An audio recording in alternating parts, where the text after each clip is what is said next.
नमस्कार। आज हिंदी की कक्षा में मैं इंदिरा गायकवाड़, शासकीय नूतन सुभाष उच्चतर माध्यमिक विद्यालय आपका हार्दिक अभिनंदन करती हूँ। बच्चों, आपने भक्ति काल के बहुत कवियों का पढ़ा है, हमने सुना है। तुलसीदास जी की रामचरितमानस, सूर के पद, मीराबाई के पद। इसी कड़ी में अब हम कश्मीरी संत लल्लत को पढ़ने जा। अब हम हिंदी का पाठ 10 वाक पढ़ेंगे और उसमें इसकी कवियत्री लल्लत है। इसके पहले हम कवियत्री का साहित्यिक परिचय जान लेते हैं बच्चों। लल्लत एक कश्मीरी संत है, इन्हें योगिनी भी कहा जाता है। जो स्थान कबीर को हमारे हिंदी साहित्य में प्राप्त है, वही कश्मीरी संत में लल्लत को प्राप्त है। इन्होंने भी धार्मिक आडंबरों का विरोध किया है और मानव का मानव से प्रेम, यही इन्होंने अपने काव्य को में विषय बनाया है। ये पद गाती थी और इनके पदों को लिपिबद्ध कब किया है? आने वाले कई सालों के बाद इनके पदों को लिपिबद्ध किया है और इसका जो 4 पदों का अनुवाद किया गया है वो मीराकांत ने किया है। मूलतः ये कश्मीरी भाषा की संत कवियत्री हैं। इनका जन्म 1320 के लगभग कश्मीर स्थित पामपोर के सिमपुरा गांव में हुआ था और इनका देहांत 1391 के आसपास माना जाता है। इनकी जो रचनाएं हैं वो वाक हैं और इन्होंने लगभग 200 पद गाए हैं। वाक कश्मीरी शैली में जो 4 पंक्तियों के पद गाए जाते हैं उसको वाक कहते हैं। इन कवियत्रियों ने जो भाव पक्ष लिखा है, इनकी कविता का जो भाव है वो धार्मिक संकीर्णताओं से ऊपर उठकर भक्ति का मार्ग दिखाया इन्होंने, और जिसका लोक जीवन से जुड़ाव है। धार्मिक आडंबरों का विरोध किया इन्होंने और प्रेम को सर्वश्रेष्ठ बताया है। इन्होंने वाकों के माध्यम से कश्मीरी जन जीवन में ईश्वर को प्राप्ति के लिए प्रेम सद्भावना का मार्ग दिखाया है। इनका जो काव्य सौंदर्य कला पक्ष है, इन्होंने तत्कालीन संस्कृत और फारसी भाषा को छोड़कर सरल सुबोध भाषा का प्रयोग किया है, जो कश्मीरी जनता की, आम जनता की वाणी थी। इसीलिए आज सैकड़ों वर्षों बाद भी कश्मीरी जनता की स्मृति में इनकी वाणी जीवित है। आधुनिक कश्मीरी भाषा की ये कवियत्री स्तंभ मानी जाती है और इन्हें योगिनी भी कहते हैं। ये शिव भक्त थी। अब हम वाक के केंद्रीय भाव को देख लेते हैं। इनके 4 वाकों का हिंदी अनुवाद किया गया है। तो पहले वाक में ईश्वर को प्राप्त करने के लिए इन्होंने जो जीवन में प्रयास किए हैं उसकी व्यर्थता पर चर्चा की है। उनका कहना है कि मैंने जीवन भर ईश्वर को प्राप्त करने के लिए विभिन्न हटियोग किए, मंदिर मस्जिद गई, लेकिन उससे मुझे कुछ भी हासिल नहीं हुआ। दूसरे वाक में इन्होंने बाह्य आडंबरों का विरोध किया है और कहा है कि अंतःकरण के समभावी माने समान बाह्य और अंतः दोनों में समभाव से रहने पर ही मनुष्य की चेतना व्यापक होती है। दुख सुख लाभ हानि सब में सम व्यवहार होगा, तभी हम ईश्वर को प्राप्त कर पाएंगे। तीसरे वाक में कवियत्री ने आत्मलोचन की अभिव्यक्ति की है। वे अनुभव करती हैं कि संसार से पार जाने के लिए हमें सत्कर्म ही हमारे सहायक होते हैं, इसलिए जीवन भर हमें सत्कर्म करते रहना चाहिए, स्व अवलोकन करते रहना चाहिए। चौथे वाक में कवियत्री ने कहा है कि हमें आपसी भेदभाव को मिटाकर ईश्वर की व्यापकता का अनुभव करना चाहिए, क्योंकि ईश्वर तो थल थल में निवास करता है और जिसे यह आत्मज्ञान हो जाता है वही सच्चा ज्ञानी होता है। बच्चों, अब हम पहले वाक को पढ़ते हैं। रस्सी कच्चे धागे की खींच रही मैं नाव, जाने कब सुन मेरी पुकार, करे देव भव सागर पार। पानी टपके कच्चे सकोरे, व्यर्थ प्रयास हो रहे मेरे, जी में उठती रह हूँ, घर जाने की चाहत है घेरे। इसका संदर्भ, प्रस्तुत वाक कश्मीरी संत कवयित्री लल्ला द्वारा रचित है। बच्चों आप सब जानते हैं कि संदर्भ में हम पाठ का नाम लेते हैं, लिखते हैं और कवयित्री का नाम लिखते हैं। कवि कवयित्री जिसने वो लिखा है उसका नाम आता है। और प्रसंग में आएगा कि ये पूरा पद किस बात को की ओर इंगित करता है। तो प्रसंग में है कि जीवन भर कवयित्री ने जो प्रयास किए हैं वो व्यर्थ गए हैं, उसकी चर्चा की है। अब हम इनके कठिन शब्द देख लेते हैं। वाक, वाणी, शब्द, ये कश्मीरी शैली में गाए जाने वाली रचना है, इसे वाक कहते हैं। और कच्चे सकोरे मिट्टी के बर्तन की तरह कमजोर, यहाँ प्रतीकात्मक रूप में लिया गया है। कच्चे सकोरे यहाँ जीवन से तात्पर्य है। और कच्चे धागे की कमजोर और नाशवान माने सांसें। नाव, जीवन रूपी नाव। व्यर्थ, निरर्थक। हुक माने याद। बच्चों अब इसकी व्याख्या देख लेते हैं। प्रस्तुत पंक्तियों में कवयित्री ने नाव की तुलना अपनी जिंदगी से करते हुए कहा है कि वे कच्ची डोर से अर्थात सांसों द्वारा इस जीवन रूपी नाव को खींच रही हैं और इस इंतजार में काट रही हैं कि प्रभु उनकी पुकार सुनेंगे और आकर इस भवसागर से पार लगाएंगे। उन्होंने अपने शरीर की तुलना मिट्टी के सकोरे से की है कि जिस प्रकार मिट्टी के बर्तन से बूंद बूंद पानी टपक रहा है और दिन दिन प्रतिदिन कम होता जाता है, उसी प्रकार उनका जीवन भी धीरे धीरे कम होता जा रहा है और प्रभु मिलन की जो आस है वो उनके हृदय में बढ़ती जा रही है। उन्होंने अब तक जो प्रयास किए वो सब व्यर्थ गए, निरर्थक गए। उनके हृदय में प्रभु से मिलने की व्याकुलता दिन प्रतिदिन बढ़ती जा रही है। प्रभु के घर जाने की उन्हें चाहत घेरे हुए है।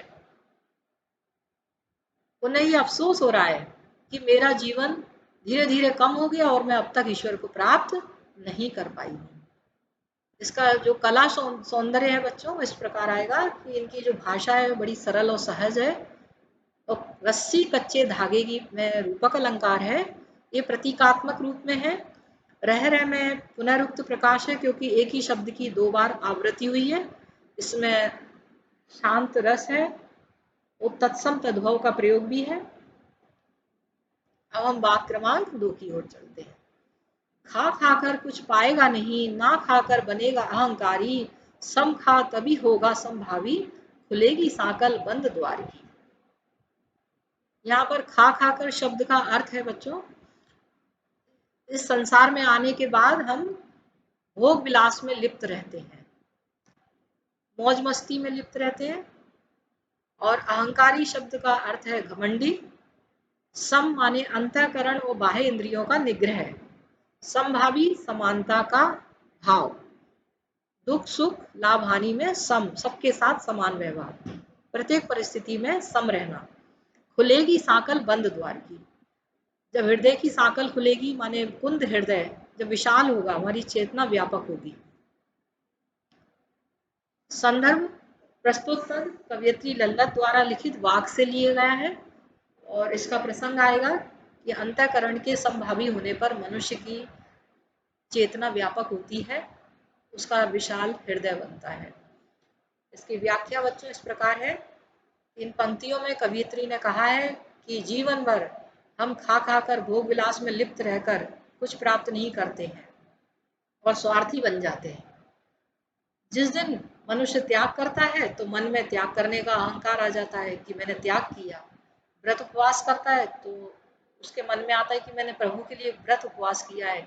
जीवन में दान पुण्य करता है तो उसके मन में अहंकार आता है कि मैंने लोगों को इतना दान पुण्य दिया। इसलिए उनका कहना है कि मनुष्य को ना तो ज्यादा भोग विलास में लिप्त रहना चाहिए और ना ही ज्यादा त्याग करना चाहिए। इससे जीवन में संतुलन रहेगा और उसके हृदय में समभाव उत्पन्न रहेगा और उसके हृदय संसार के लिए खुल जाएंगे। समस्त प्राणियों के लिए उसके हृदय में उदारता का भाव जाग जाएगा। इसका विशेष है खा खाकर में अनुप्रास अलंकार। भाषा सरल और सहज है। पद में उपमा और रूपक अलंकार, प्रतीकात्मक शब्दों का प्रयोग, शांत रस। जहां पर भी बच्चों भक्ति की बात आती है वहां हमारा शांत रस होता है और माधुर्य गुण होता है। इसे हम हर एक वाक्य के साथ लिख सकते हैं। वाक्य क्रमांक 3 देखें। आई सीधी राह से गई न सीधी राह, सुषुम सेतु पर खड़ी थी बीत गया दिन आह, जेब टटोली कौड़ी न पाई, माझी को दू क्या उतराई। यहाँ आई सीधी राह से माने ईश्वर के घर से जब हम आए तो शिशु अवस्था में पवित्र थे, मन राग द्वेष रहित था। गई न सीधी राह, इस संसार में आने पर जब जाने की बारी आई तो हमारे साथ अनेकों छल छद्म जुड़ गए। सुषुम सेतु माने सुषुम्ना नाड़ी, जो हमारे शरीर में मेरु रज्जु है, हमारे शरीर में ईड़ा, पिंगला और सुषुम्ना, ये 3 भाग हैं। तो सुषुम्ना नाड़ी नासिका रंध्र के पास होती है। जब भी हम एकाग्रता या ध्यान लगाते हैं तो ना ब्रह्म रंध्र पर ध्यान लगता है हमारा। तो सुषुम सेतु माने कवियत्री जीवन के मध्य में आकर खड़ी हो गई और वो इधर उधर देखती है तो सोचती आधा जीवन मैंने बिता दिया और आधा बचा है, अब मेरे पास तो कुछ भी सत्कर्म नहीं है। जेब टटोली, अब स्वयं अवलोकन किया कि मैंने अब तक क्या कमाया, कौड़ी ना पाई, कुछ भी प्राप्त नहीं हुआ।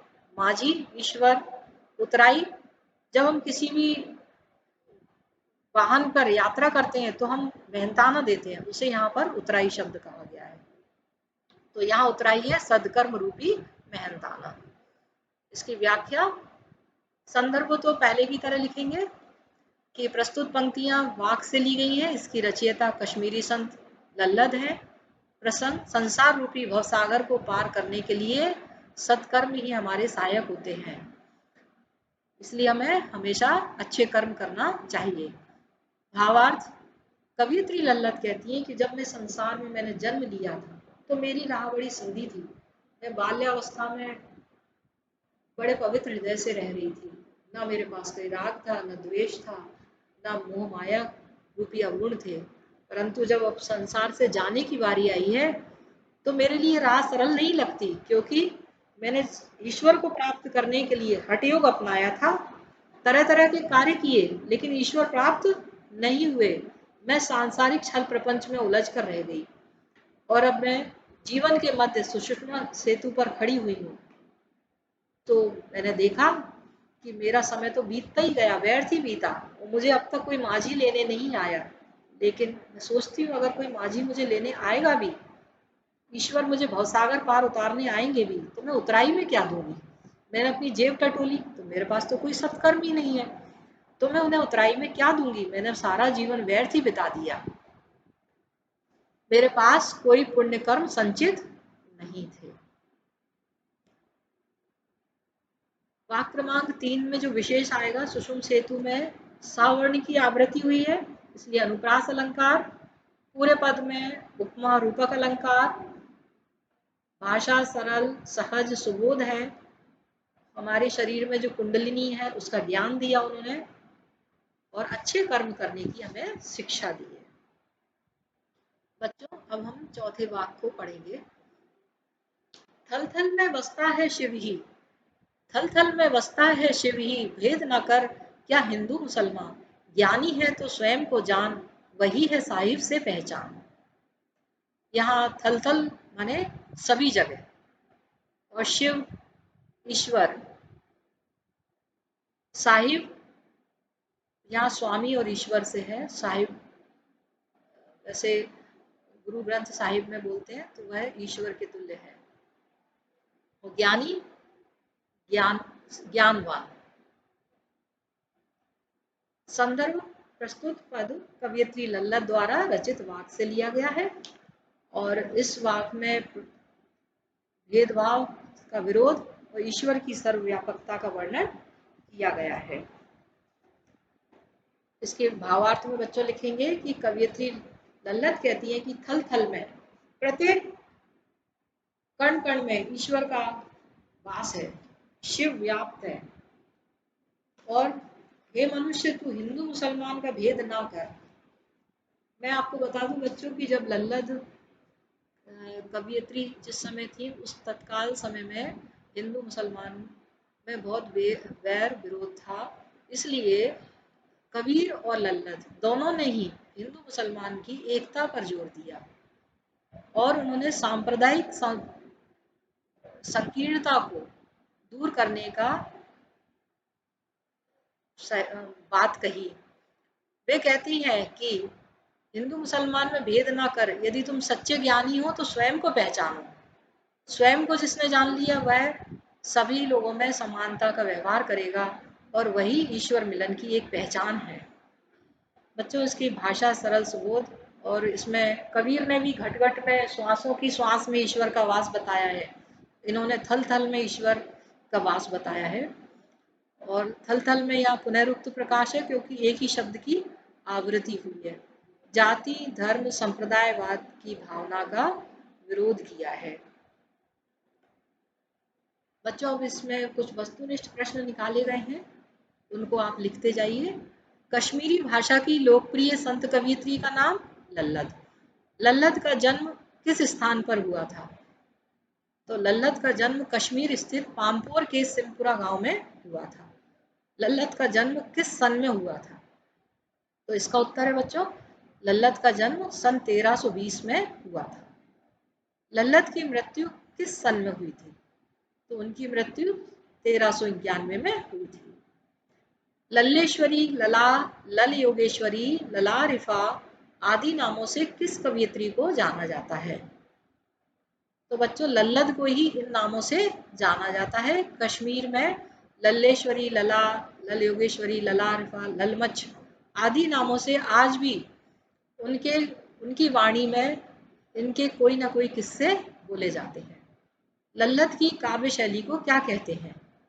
तो उनकी काव्य शैली को वाक कहते हैं। वाक की रचयिता कौन है? वाक की रचयिता लल्लद है। कवियत्री लल्लद ने किस बात का विरोध किया था? तो उन्होंने जाति एवं धर्म की संकीर्णता का पुरजोर विरोध किया था। कवियत्री लल्लद जीवन में सबसे मूल्यवान किसे मानती हैं? तो वो प्रेम को सबसे मूल्यवान मानती हैं। लल्लद के वाकों का अनुवाद किसने किया है? तो लल्लद के 4 वाकों का अनुवाद मीराकांत ने किया है। लल्लद का काव्य किससे प्रेरित था? लल्लद का काव्य लोक जीवन से प्रेरित था। आधुनिक कश्मीरी भाषा की स्तंभ किसे माना जाता है? तो लल्लद को ही कश्मीरी भाषा की स्तंभ कवयित्री माना जाता है क्योंकि इन्होंने तत्कालीन भाषा संस्कृत और फारसी को छोड़कर लोक जीवन की जो जनमानस की भाषा थी उसमें इन्होंने अपने पद गाए। खा खाकर पद्यांश में क्या मुख्य विषय है? तो बाह्य आडंबर इसमें मुख्य विषय है। कवयित्री ने ईश्वर प्राप्ति के अपने प्रयासों की उपमा किससे की है? तो कवयित्री ने जो ईश्वर प्राप्ति के लिए प्रयास किए हैं उसकी तुलना कच्चे सकोरे से की है कि उनका कहना है कि जिस प्रकार मिट्टी के बर्तन से बूंद बूंद टपक के पानी खत्म होता जाता है, उसी प्रकार मेरा जीवन एक मिट्टी के सकोरे की भांति दिन प्रतिदिन घट गया और मैं ईश्वर को प्राप्त करने में जो मैंने प्रयास किए थे वे सब निरर्थक गए। कवयित्री को कौन सी चाह घेरी हुई है? तो उन्हें ईश्वर के घर जाने की चाह घेरी हुई है। प्रश्न 16वां, खुलेगी साकल बंद द्वार की से क्या तात्पर्य है? खुलेगी साकल बंद द्वार की माने हृदय की साकल खुलेगी अर्थात मोह माया दूर हो जाएगा। तो यहाँ पर मोह माया से तात्पर्य। प्रश्न 17वां, लल्लद के अनुसार शिव परमात्मा कहाँ बसता है? तो लल्लद के अनुसार शिव थल थल में प्रत्येक स्थान पर बसता है। प्रश्न 18वां, लल्लद की काव्यधारा किस काव्यधारा की कवयित्री थी? तो वे संत काव्यधारा की कवयित्री थी। लल्लद ने किसका घोर विरोध किया?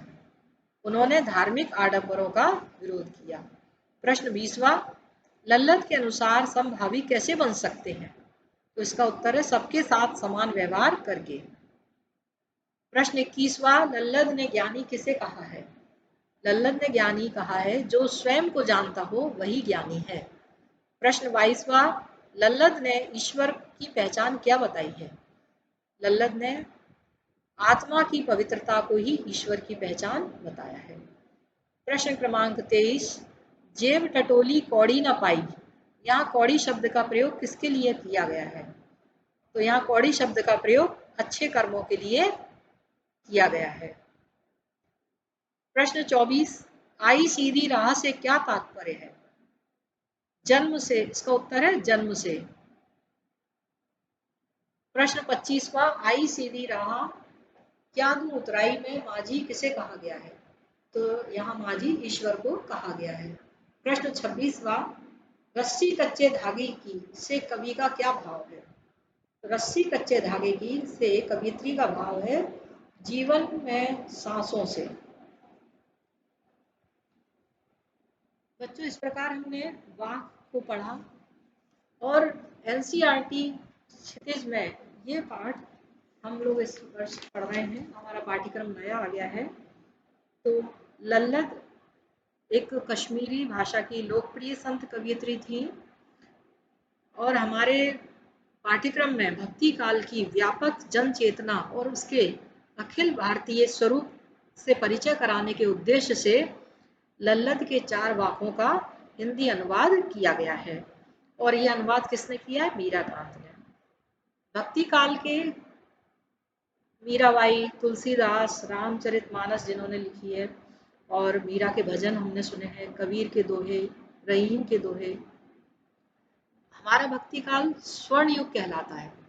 तो स्वर्ण युग का इसलिए कहा जाता है कि इसमें सबसे ज्यादा समाज के लिए, सामाजिक एकता के लिए कार्य किए गए, सामाजिक एकता पर बल दिया गया, मनुष्य का मनुष्य से प्रेम भाव, इस पर बल दिया गया, और ये सबसे लंबे समय तक भक्ति काल हमारा चला है, इसलिए इसे स्वर्ण युग कहा जाता है। बच्चों, अब हम गृह कार्य देते हैं आपको। आप गृह कार्य नोट कर लीजिए। कवियत्री लल्लत का साहित्यिक परिचय निम्न बिंदुओं पर लिखकर याद करें। तो इनकी रचनाएं लिखना है पहले नंबर पर, फिर भाव पक्ष, तीसरे नंबर पर कला पक्ष, और चौथे नंबर पर साहित्य में स्थान। बच्चों, ये प्रश्न 4 नंबरों का आता है, इसलिए ऐसे आप कंठस्थ कीजिए। और इनकी रचनाओं में सिर्फ वाक आएगा, जो लगभग 200 पद गाए हैं इन्होंने। बाकी आप पुस्तक का सहारा लेकर पढ़िए। पुस्तक में कठिन शब्द भी दिए हुए हैं।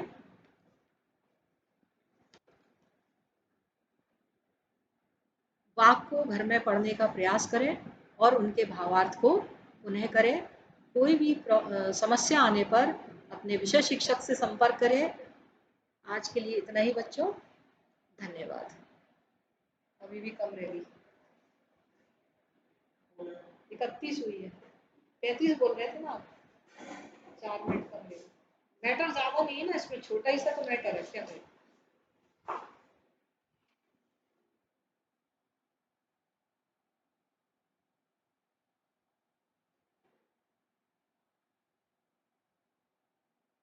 छोटा सा पार्ट है, 4 का 4 पद है किधर।